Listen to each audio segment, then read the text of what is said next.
Hello, everyone, and welcome back to Frame Fatales. I'm Amber Cyprin. You might remember me from yesterday's not Sonic block, and I'll be commentating for the next 30 minutes or less for Deltarune on behalf of starsmiley, who sadly has a broken mic. So it is what it is. I hope that the next however long this run wants to take, so 30 minutes or less, ends up being another block of solid commentary and solid speedrunning.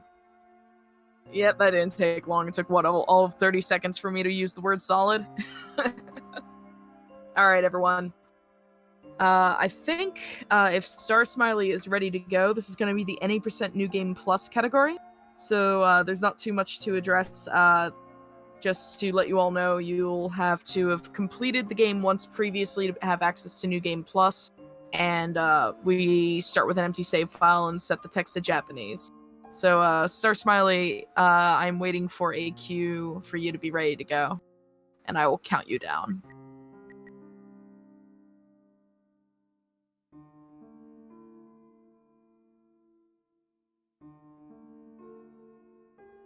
Looks like she was ready. She flipped things around. Okay, cool. Perfect. So, without any further ado, this is Deltarune New Game Plus in 3, 2, 1, go.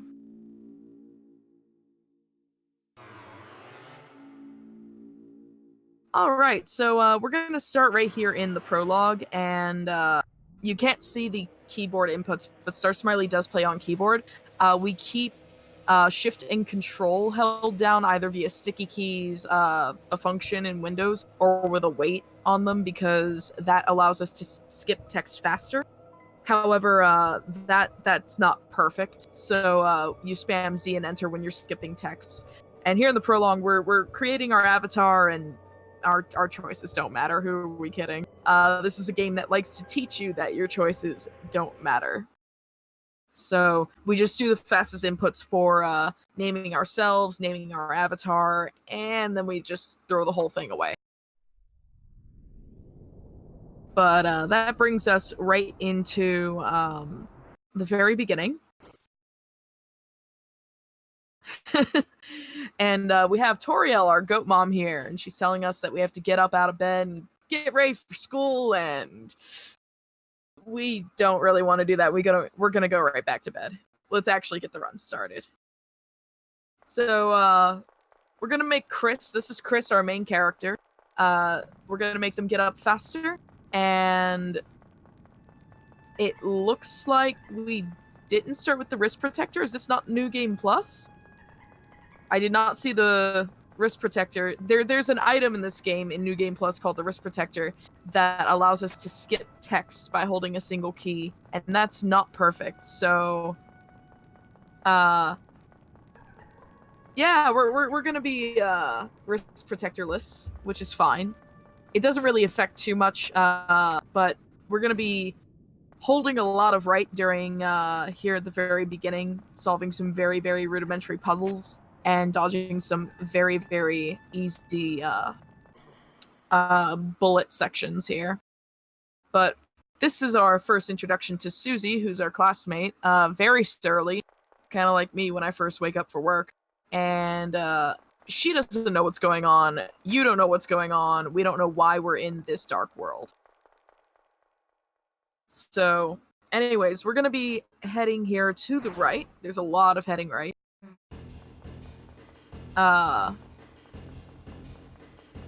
Susie freaks out, and we're entering our first instance of a bullet section here.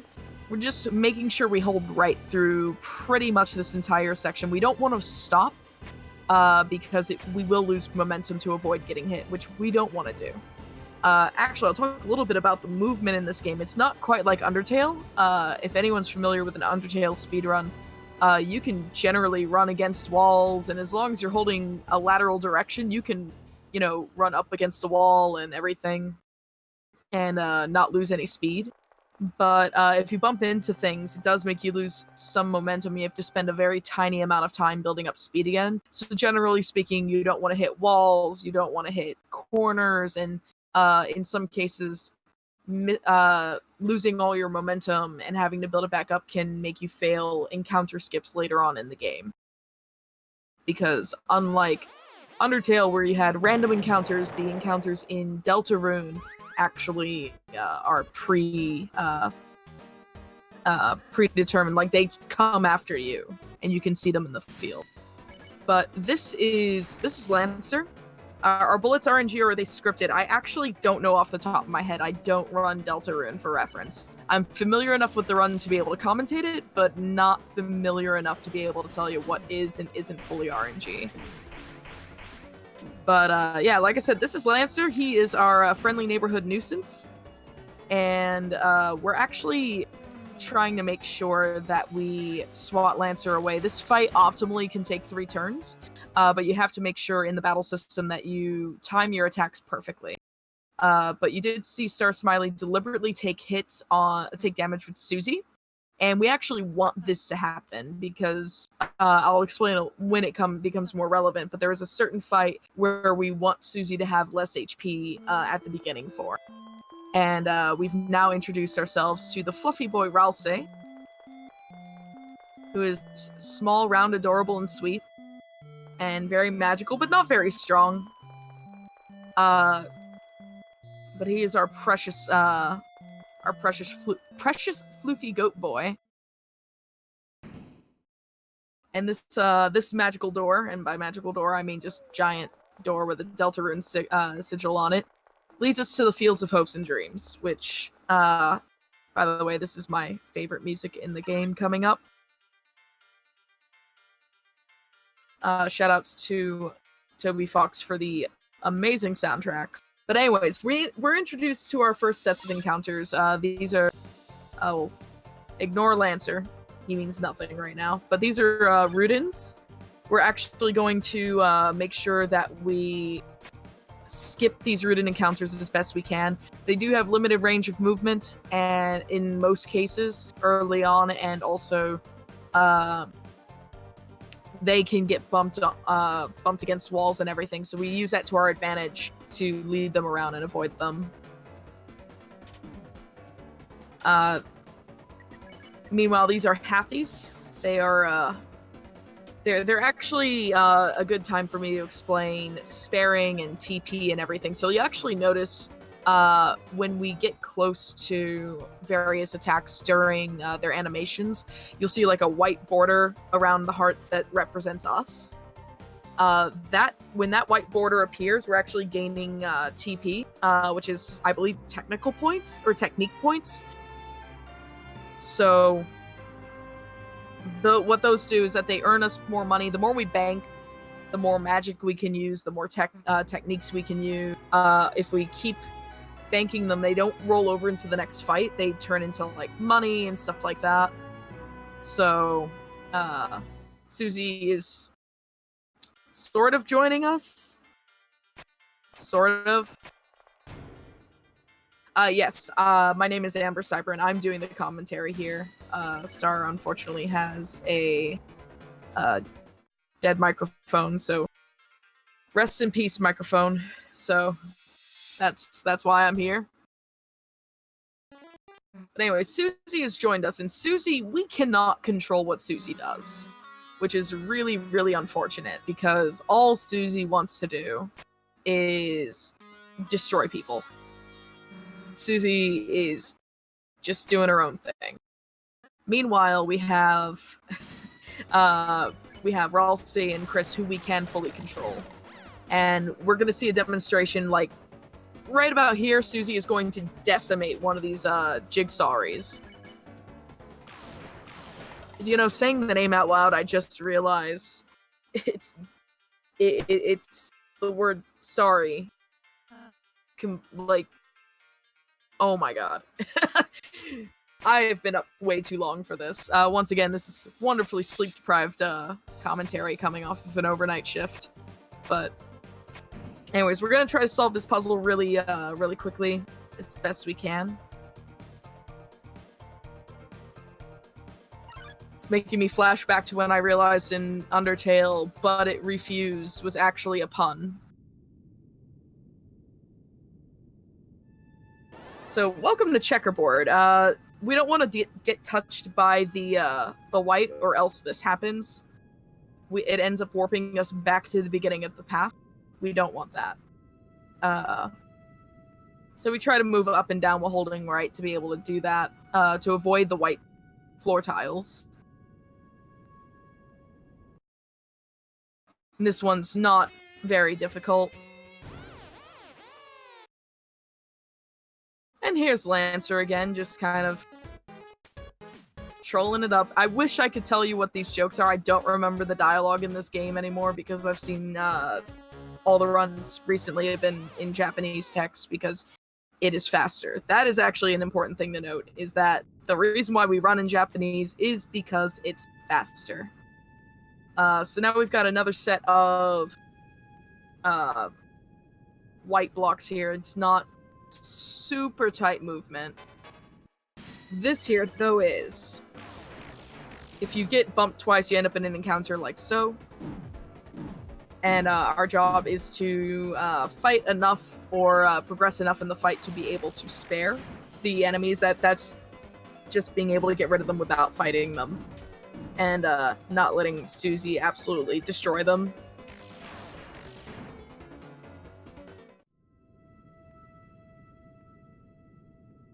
But we're going to destroy all three of them anyways.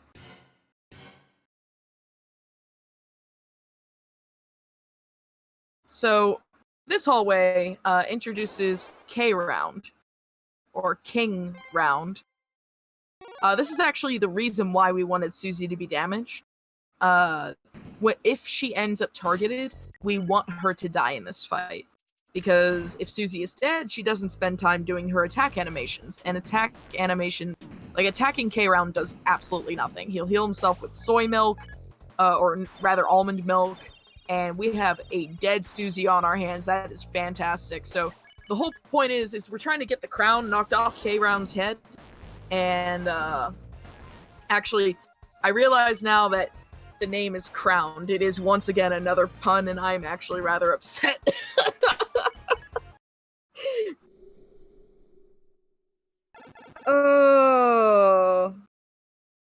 I'm having a moment here. Just a moment of self-reflection. Alright, now that Crowned is down, we continue rightwards into the forest after this cutscene. This is where Susie slowly realizes that she does, well, not really slowly realizes, but realizes very quickly that she's hanging out with some losers and decides, oh man, Lancer's way cooler. I'm gonna go hang out with him because, you know, he's cool.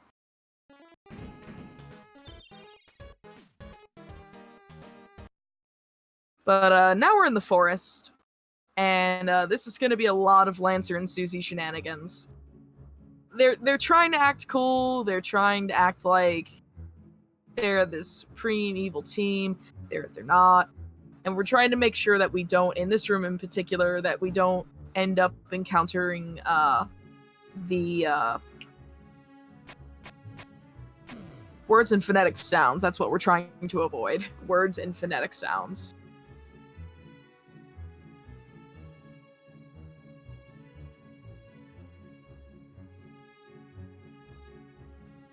That's what happens when you forget any enemy names.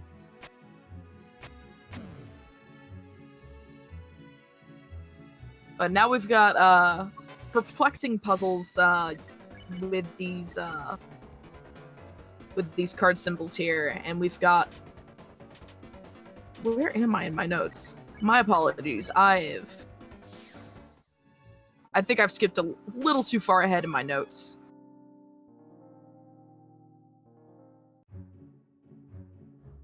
Oh, there we go. There's a bake sale. We're refusing to buy baked goods because it's slower. Oh, we're at the manual? Okay, thank you. Sorry, I'm like super lost off my notes. My notes were not very good. I did not have as much time as I'd like to prepare for this.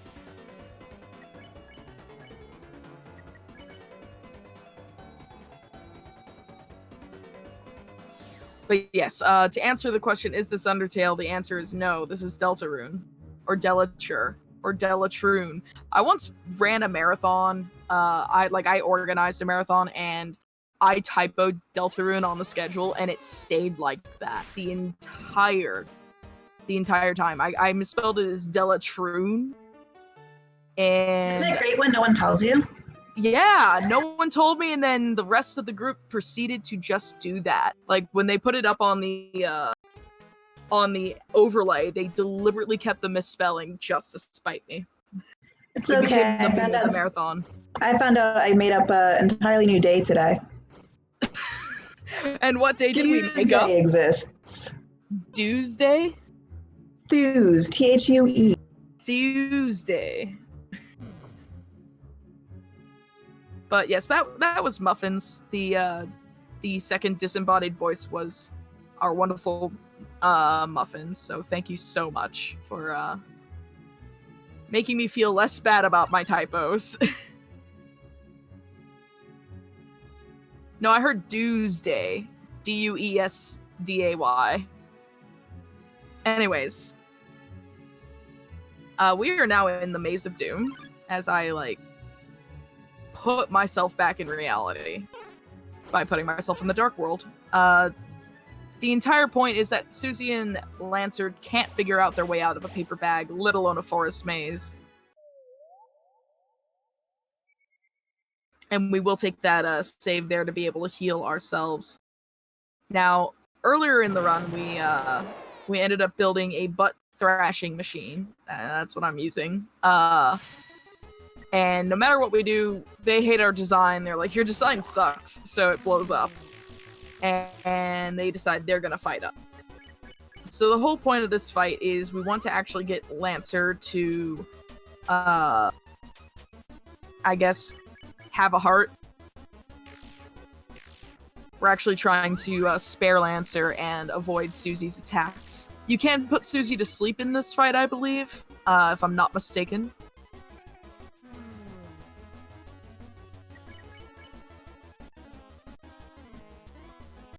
Oh, Muffins, I put that marathon together in 3 days. It was a miracle that was the only thing I had misspelled. That is actually really good. I just like the ones that have been sitting there for months and people are just telling me about today. I'm like, okay. Yep. It's like mid-marathon, that's one thing, but it's just like, man, that's been sitting there for the entire time this schedule's been up. Why didn't anyone say anything? It's like putting creating the overlays ahead of time, and you just end up, having this typo that literally cannot be fixed without going into Photoshop. And you send out the overlays, and everyone starts running with them, and then you look to check on the stream, and you're staring at a typo. But, anyways, Lancer's our friend now, and Susie sort of is. Susie's just kind of following us because Lancer wants to. And we're starting to head up to the card castle where Lancer's dad, the Chaos King, lives. And he's now starting to have second thoughts about us fighting his dad. And we're like, yeah, we want to talk to your dad. Definitely just want to talk to your dad. We don't want to fight him. We're totally not trying to beat him up so we can leave. But meanwhile, the guards of the castle are aware that we actually exist. And are now trying to capture us, which is inevitably going to happen. There's no other way into the castle, without much resistance. So now we're trapped, and we're wrecked. So welcome to the prison. The way we get out of the prison is that we interact with the cracked wall twice, because it is the thing that is closest to us to interact with. And then we interact with the chains. The chains gives us the iron shackle. We will need that. It's a piece of equipment. We'll need it a little bit later. Meanwhile, Susie's in another room and has introduced this route into that trash can. And we have to now guide Susie through this puzzle so that she can get out. we're like, hey, Susie, can you come and, let us out? And Ralsei's like, are you sure she's really gonna let us out? We're like, yeah, it's totally cool. It's totally fine. Meanwhile, Susie, who is definitely more brute force than she is brains, decides she can't get past anything without getting through this puzzle. There's no other way to be able to get to the other cell that we're in.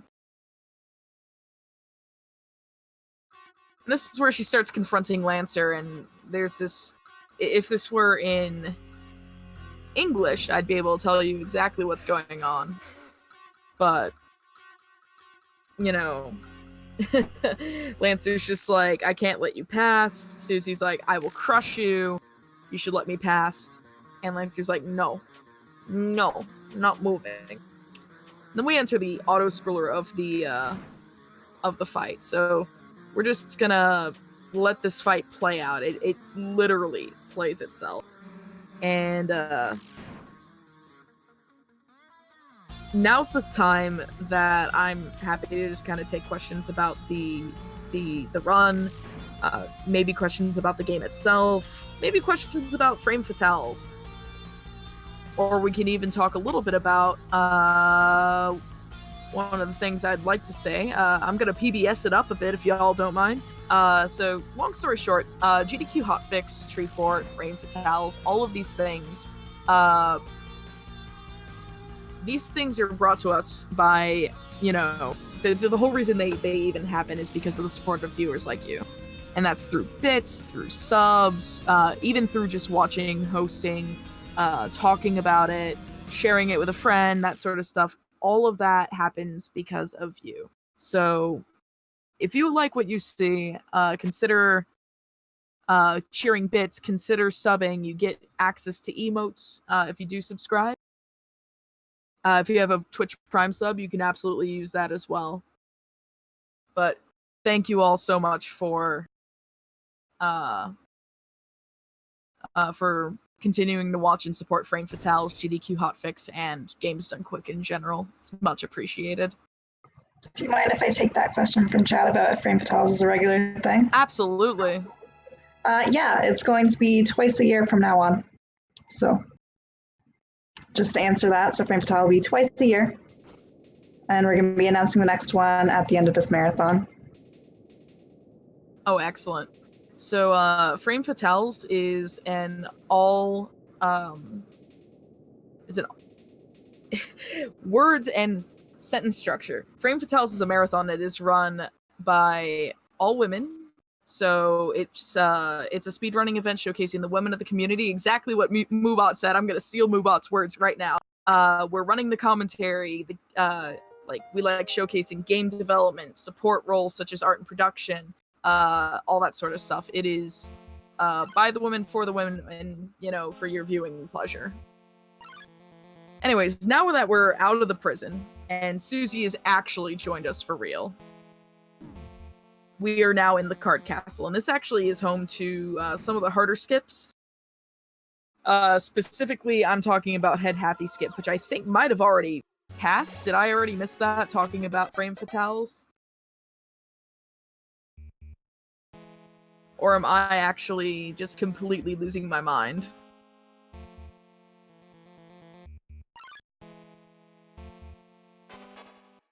Oh yes, here it is. Here's Head Hathy skip. So we're actually trying to... What you want to do with that Head Hathy skip, it's the hardest skip in the run. So what you want to do when you come out of the elevator is to run back and forth to keep your momentum up, because if you stop, you have to build it up again. You wait for the Head Hathy on the left to come to a complete stop when facing right, and then you try your best to run past them and up the stairs. The problem with that is that hallway is not perfectly round.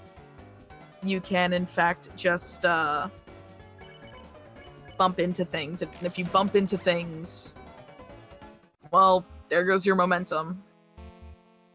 But anyways, there is, of course, like a backup to be able to get through that fight as quickly as possible if we do end up getting, encountered by the Head Hathy.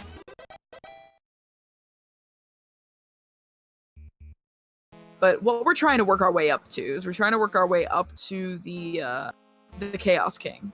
So we're going through several puzzles. We talk to Rules Card, but like he ends up offering us the services of his shop, and we're actually going to buy the Brave Axe, which ups Susie's attack, and we're going to equip her with the Iron Shackle we got in the prison a little bit earlier. And before we can even fight the king, we have to fight Crowned again. Oh boy. I hope y'all are ready to eat a goat boy. Because I'm always happy to eat a goat boy right into this crown. Susie's bright master plan is to throw Ralsei into the crown to power down Crowned here back into regular what we call C round, or little Crowned. Gonna yeet.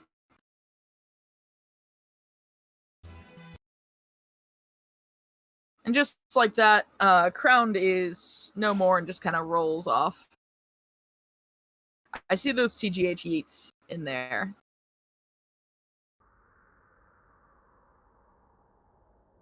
But now that we've dealt with Crowned, we're gonna talk to, quote unquote, the Chaos King.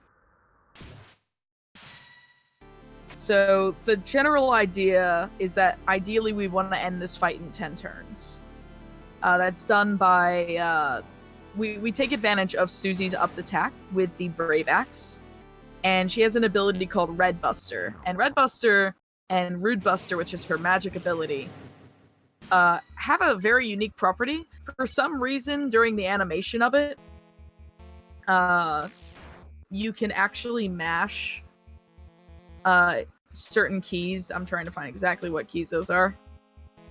Damage, I can do this. So if you spam the Z and Enter keys during the Rude and Red Buster animations, you'll do more damage. Thankfully, the threshold for maximum damage isn't particularly high, so we don't want to be too stressed about it.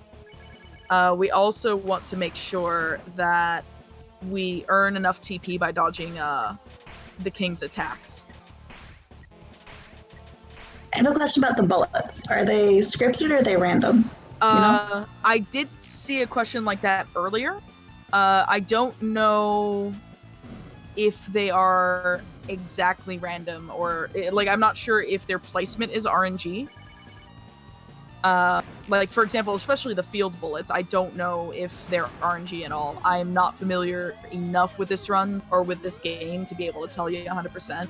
I do think that in most cases, the patterns are fairly static. This is especially true in a special fight that isn't being showcased in this run because it's not the right category, and that you have to go out of your way to actually do. But I do recall that most of those patterns are not RNG. Some of them are, most of them aren't, I think. But don't take my word for it, because I'm not entirely sure.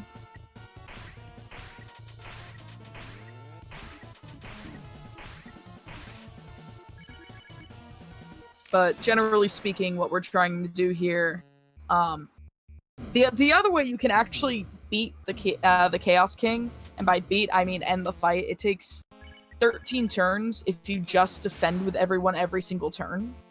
The fight does end after 13 turns. It is about, I believe, 15 to 20 seconds slower than doing the getting a 10-turn optimal fight.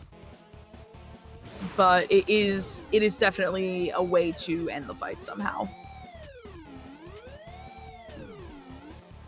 But essentially, once we're actually through this fight here, the run will be mostly cutscenes and moving around on the field.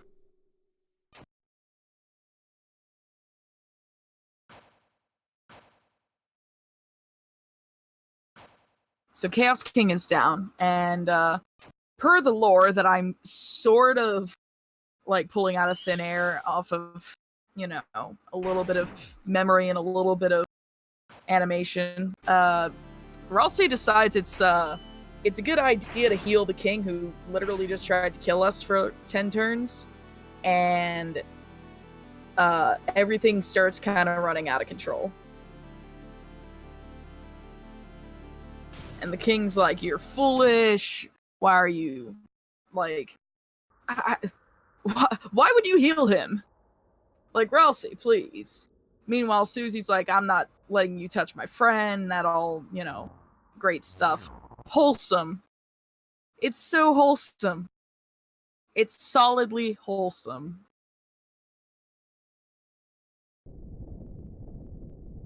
But Ralsei is actually rather wholesome. Meanwhile, all the people that you encountered, whether if this were true pacifists, everyone would be in support of you and they would carry the king off.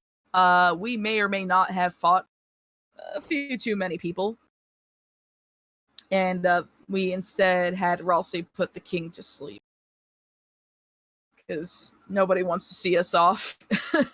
We were all a bunch of jerks. But now we're just heading out through the door back into the light world, back into the real world.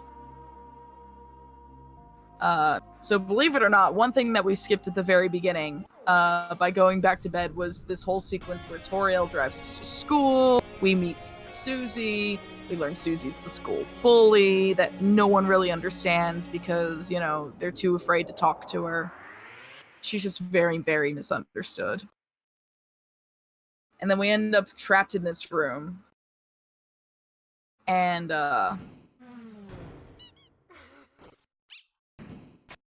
it's gonna be any time now. It's gonna be this room.